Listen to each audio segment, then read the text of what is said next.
Hello, and welcome. Today, we're getting into something I think we've all felt at some point.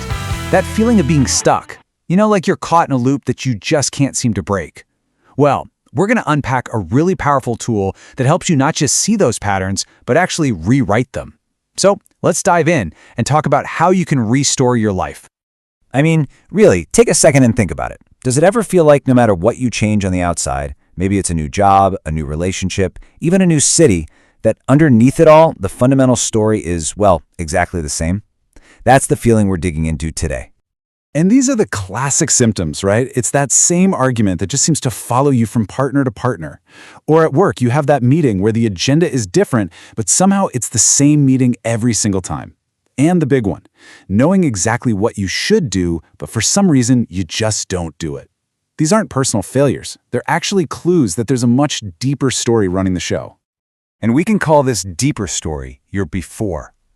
Think of it like an invisible script or some background programming that's always running. It quietly dictates your reactions and shapes your reality without you even realizing it. It's that little voice in your head that whispers, "Oh, this is just how I am," or "See, this always happens to me." It's so powerful because, most of the time, we don't even know it's there. So, if this invisible script is running our lives, how in the world do we edit it? Okay, this is where things get really interesting. We're going to look at the incredible life of David Boja. He's a Vietnam veteran and an academic who basically used his own life as a laboratory to prove that your past isn't just one fixed thing.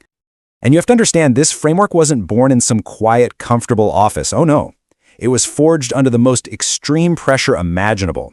We're talking about a kid with a juvenile record getting drafted into the Vietnam War, and then, decades later, getting hit with a devastating stage 4 cancer diagnosis directly linked to his service. The stakes for him? They could not have been higher.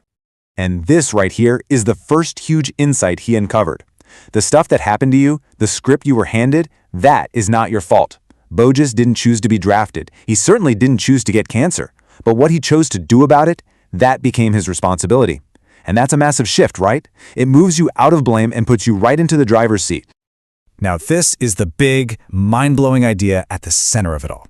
We usually think of our past as this one single book, a straight line from then to now. But it's not. It's a whole library. Yeah, the story of that time you failed is on one shelf. But on another shelf is the story of that one time you came back against all odds. And over there is the story of an unexpected kindness or a moment of courage you forgot you had. You have an entire library of histories to pull from. So how do we get the key to that library? How do we consciously pick a new, better story to lead our lives with? Well, that's where this really practical, totally jargon-free toolkit comes in.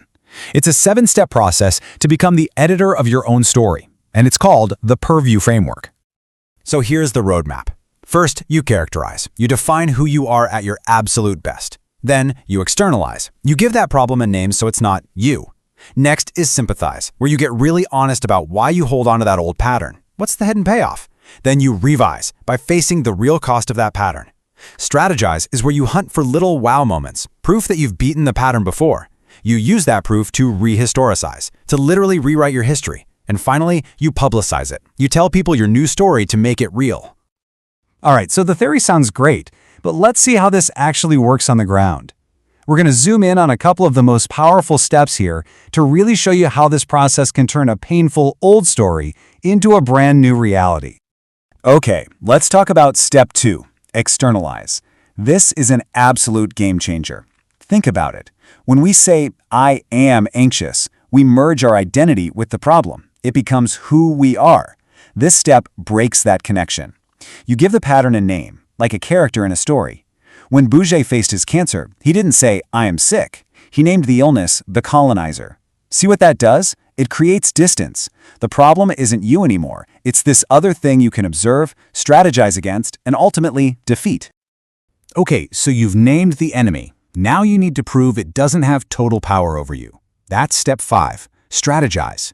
This is where you actively go looking for evidence that contradicts the old story. You hunt for what are called little wow moments, these small, maybe even forgotten times where you were the exception to your own rule. That one time you spoke up in a meeting. That one afternoon you didn't procrastinate. These moments are gold. They're proof you're not powerless. And all that gold leads you to step 6, rehistoricize. This is where you build a new history for yourself using only those golden little wow moments as your building blocks. You're not making things up. You're making a conscious choice about which true story to put in the spotlight. So the old story might be, I'm the kid who always messes up. But the new story, built on real evidence, is no, I'm the guy who graduated #1 in my class. It's a total reframe. Let's just pause on that for a second. Your history isn't fixed, it's editable. This is the core belief that makes all of this possible. Your past isn't some stone monument that you're chained to forever. It's more like a living document, and you have the pen. You can edit it, you can highlight different parts, you can reframe the whole thing.